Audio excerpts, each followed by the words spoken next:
నమస్తే welcome to our channel నేను సిరి high court అయితే అంబటి రాంబాబుకి ఇంకా చెవిరెడ్డి భాస్కర్ రెడ్డికి షాక్ ఇచ్చిందా సో ఈ అంశాన్ని మనకి వివరించడానికి మనతో పాటు ఉన్నారు జై Bharat national party Vinukonda contestant MLA contestant అయిన చిరంజీవి నాయక్ గారు నమస్కారం సార్. నమస్తే అండి జై భారత్. సార్ ఇప్పుడు చూస్తున్నట్టయితే చెవిరెడ్డి భాస్కర్ రెడ్డి గారికి ఇంకా అంబటి రాంబాబు గారికి హైకోర్టు షాక్ ఇచ్చిందని అయితే మనకి వార్తలు వస్తున్నాయి. ఇందులో ఎంతవరకు వాస్తవం ఉంది? అంటే ఒకటండి, ఎక్కడైతే ఈసీ ఆంధ్రప్రదేశ్లో ఎన్నికలు ఫ్రీ అండ్ ఫెయిర్ మేనర్లో గొడవలు లేకుండా జరపాల్సిన దాంట్లో ఈసీ చాలా ఘోరంగా ఫెయిల్ అయిపోయింది. అంటే జై భారత్ నేషనల్ పార్టీ దీన్ని ఖచ్చితంగా ఒక ఈసీ ఫెయిల్యూర్గా చూస్తుంది. తర్వాత సెక్యూరిటీ ఫెయిల్యూర్ అని చెప్తుంది, ఇంటెలిజెన్స్ ఫెయిల్యూర్ అని చెప్తా ఉంది. At the same time government machinery ఏదైతే ఉందో ఈ రెండు పార్టీలు విచ్చలవిడిగా పంపకాలు చేస్తున్న క్రమంలో వాటిని కంట్రోల్ చేయలేక, అడ్డుకట్ట వేయలేక ఫ్రీ అండ్ ఫెయిర్ మేనర్ ఎన్నికలు జరిపే క్రమంలో యంత్రాంగం మొత్తం మిజరబుల్గా ఫెయిల్ అయిపోయింది. దాని పర్యవసానాలే మాచర్ల ఎమ్మెల్యే ఈవీఎంలు పగలగొట్టడాలు కావచ్చు, లేకపోతే ఇప్పుడు వీళ్ళు ఎవరైతే హైకోర్టును ఆశ్రయించి రీపోల్ అంటున్నారో అంటే వీళ్ళకి అనుకూలంగా రీపోలింగ్ జరిగిన దగ్గర ఒక పర్లేదు, వీళ్ళకి నెగిటివ్గా జరిగిన బూతుల దగ్గర రీపోలింగ్ జరగాలని అడగటం సమంజసం కాదు. అసలు ఆంధ్రప్రదేశ్లో ఎన్నికలే సజావుగా జరగలేదు. అంత ఎన్నికలు మొత్తం డబ్బు మద్యం ప్రవాహం అయిపారింది. అట్ ద సేమ్ టైం కుల మతాలుగా ఓటర్లను విడగొట్టి కుల మతాలుగా ఓట్లు అడిగారు. సో ఫ్రీ అండ్ ఫెయిర్ మేనర్లో ఒక ప్రజాస్వామ్యబద్ధంగా ఎన్నికలు ఆంధ్రప్రదేశ్లో జరగలేదు.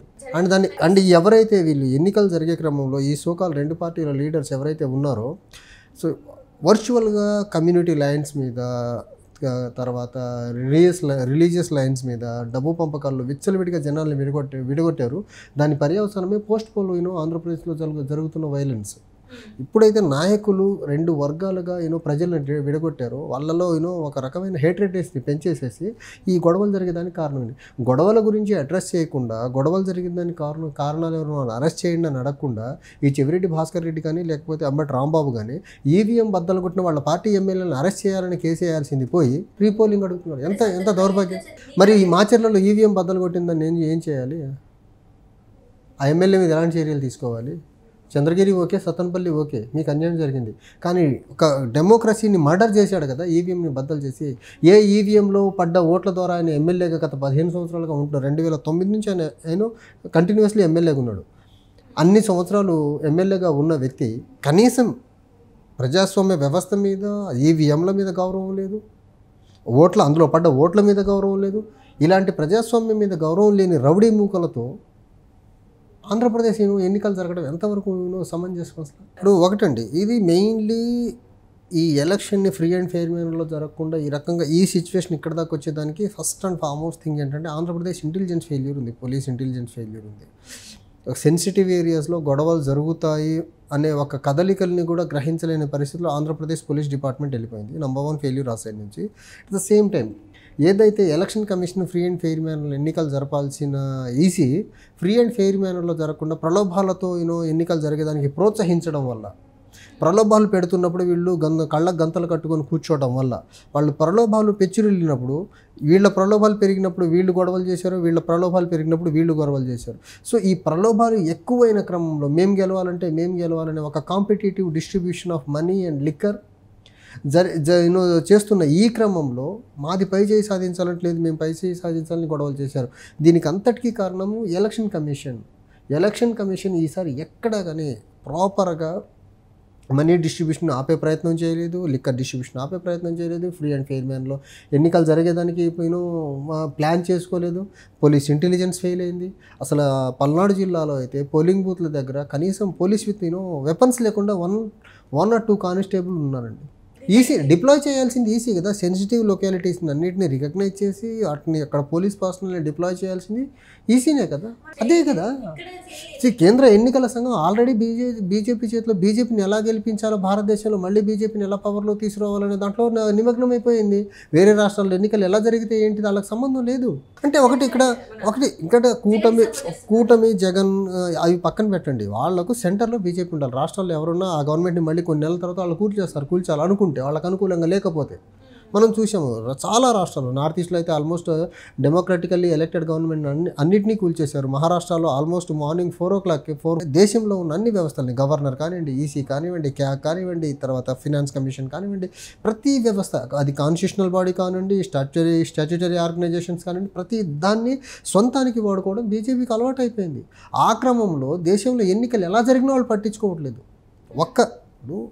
ఈవీఎం ధ్వంసం చేసింది అన్ని టీవీల్లో టెలికాస్ట్ అయింది. దాని మీద ఎలక్షన్ కమిషన్ 13 ఎన్నికలు జరిగితే 21 వరకు ఏం చేశారు వీళ్ళు? 13వ తారీఖే దాన్ని అప్పుడే దాన్ని పబ్లిష్ చేసి ఆ రోజే ఆయన అరెస్ట్ చేయాలి కదా. 13వ తారీఖు జరిగిన దాన్ని అక్కడ ఇమీడియట్గా పీఓ ఆర్ఓకి ఇన్ఫామ్ చేయాలి, ఆర్ఓ కలెక్టర్కి ఇన్ఫామ్ చేయాలి, కలెక్టర్ దగ్గర నుంచి చీఫ్ ఎలక్టరల్ ఆఫీసర్కి వెళ్ళాలి, చీఫ్ ఎలక్టరల్ ఆఫీసర్ గారి దగ్గర నుంచి ఎలక్షన్ కమిషన్ ఆఫ్ ఇండియాకి వెళ్ళాలి. ఆ రోజు యాక్షన్ తీసుకోవాలి కదా. వారం రోజులు ఎందుకు మీరు కాలం గడిపేశారు? మీ అండర్లో, మీ సూపర్విజన్లో ఫ్రీ అండ్ ఫెయిర్ మేనర్లో జరగాల్సిన ఎన్నికల్ని ఒక గూన్ ఎలక్టెడ్ ఎమ్మెల్యే, ఏ ఈవీఎంల ద్వారా ఓట్లు వేయించుకొని గెలిచిన ఎమ్మెల్యేని వచ్చి అదే ఈవీఎంని ఈవీఎం బాక్స్ని బద్దలు కొట్టేస్తూ ఉంటే ఏం చేస్తుంది ఈసీకి అవమానం కదా, సిగ్గుచేటు కదా. ఒకటి అక్కడ నుంచి వచ్చిన ప్రిలిమినరీ ఇన్ఫర్మేషన్ ఏంటంటే, మాకు సంబంధించి ఆ బూత్లో వాళ్ళకు చాలా తక్కువ ఓట్లు పడుతున్నాయి అనేసి ఇన్ఫర్మేషన్ ఉందంట. సో మనకు తక్కువ ఓట్లు పడి ఇప్పుడు ఆంధ్రప్రదేశ్లో ఎన్నికలు ఎలా ఉన్నాయంటే ఆల్మోస్ట్ ఇది ఎన్నికల్లో కాకుండా ఒక పవర్ కాంపిటీషన్ ఎక్కువ నడిచింది. ఈ కాంపిటీషన్లో మనం ఎక్కడ వెనకబడి ఓడిపోతామేమో అనే ఒక దాంతో ఆయన ఆ పని చేశాడనేసి మాకున్న ఇన్ఫర్మేషన్.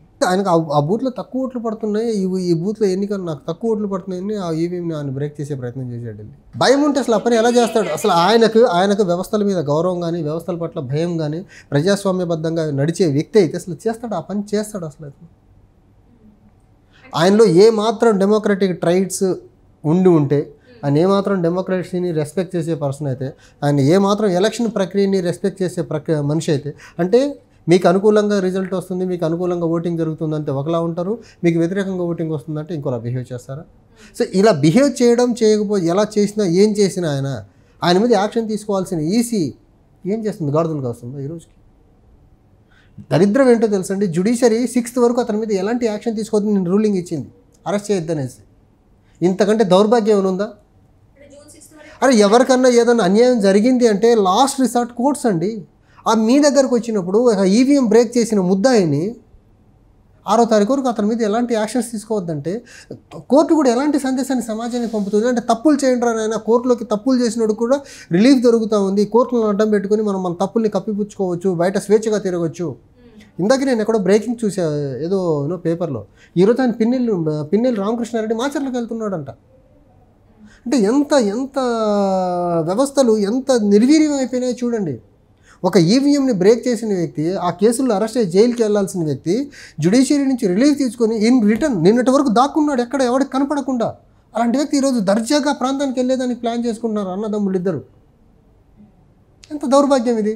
ఇది వ్యవస్థల పట్ల సామాన్య ప్రజానికి ఉండే గౌరవాన్ని పోగొట్టే కార్యక్రమం ఇది. Thank you so much sir. Thank you.